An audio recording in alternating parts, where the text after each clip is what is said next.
किसी बस्ती में एक गरीब मोची जूते बनाने और मरम्मत करने वाला रहता था। वो दिन रात मेहनत मजदूरी करता, मगर उसकी आमदनी इतनी कम थी कि बमुश्किल अपने बच्चों का पेट पालता। गुर्बत के बावजूद उसके दिल में हमेशा ये ख्वाहिश रहती कि काश अल्लाह ताला उसे भी अपने घर काबा शरीफ की ज़ियारत और हज की सआदत नसीब करे। वो अक्सर अपने ग्राहकों के जूते बनाते हुए सोचता, ए अल्लाह, सब लोग तेरे घर जाते हैं, मुझे भी बुला ले। मैं गरीब हूँ, मेरे पास इतने वसाइल नहीं, लेकिन दिल की तमन्ना है कि तेरे दर पर हाजिर हो सकूं।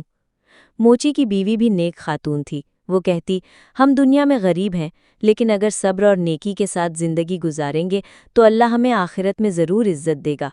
अल्लाह को दिल की चाहत देखनी है, अगर नसीब हुआ तो एक दिन ज़रूर हज करेंगे। ये बात सुनकर मोची के दिल को तसल्ली मिलती। एक रात मोची ने ख्वाब देखा कि एक नूरानी बुजुर्ग उससे कह रहे हैं कि ए अल्लाह के बंदे, तेरा दिल सच्चा है, तेरे दिल की तड़प को रब ने कबूल फरमा लिया है, तुझे हज की सआदत नसीब होगी। मोची नींद से जागा, उसके आंसू बह रहे थे। वो अल्लाह के हजूर सजदे में गिर पड़ा। अगले ही दिन एक अमीर ताजिर मोची के दुकान पर आया। उसने कहा, मेरे जूते बना दो और दुआ करो कि मेरा हज कबूल हो।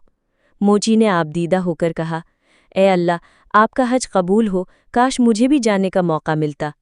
ताजिर ने हैरत से पूछा, तुम हज पर क्यों नहीं जाते? मोची ने कहा, मैं गरीब आदमी हूँ, घर के अखराजात ही मुश्किल से पूरे होते हैं, हज का खर्च कहाँ से ला सकता हूँ। ये सुनकर ताजिर के दिल पर असर हुआ। उसने फौरन कहा, ए नेक दिल इंसान, आज से तुम मेरे मेहमान हो, मैं तुम्हें हज पर लेकर जाऊंगा। ये मेरा फ़र्ज़ है कि तुम जैसे अल्लाह वाले को अपने साथ शामिल करूं। यूं अल्लाह ताला ने करम फरमाया और वो गरीब मोची पहली बार काबा शरीफ पहुंचा। जब उसने खाने काबा को देखा तो बेख्तियार ज़मीन पर गिर गया और रोते हुए कहने लगा, ए अल्लाह, मैं कुछ नहीं, मैं गुनाहगार और नादार हूँ, लेकिन तेरी रहमत ने मुझे अपने घर बुला लिया। मैं तेरी करम नवाजी का शुक्र कैसे अदा करूँ? वो हर कदम पर रोता, दुआ करता और कहता, ए अल्लाह, मेरा हज कबूल फरमा और मुझे खाली वापस ना लौटा। ये वाक़या हमें सिखाता है कि हज सिर्फ माल से नहीं होता, बल्कि सच्चे दिल और इखलास से होता है। अल्लाह ताला नियतों को देखता है।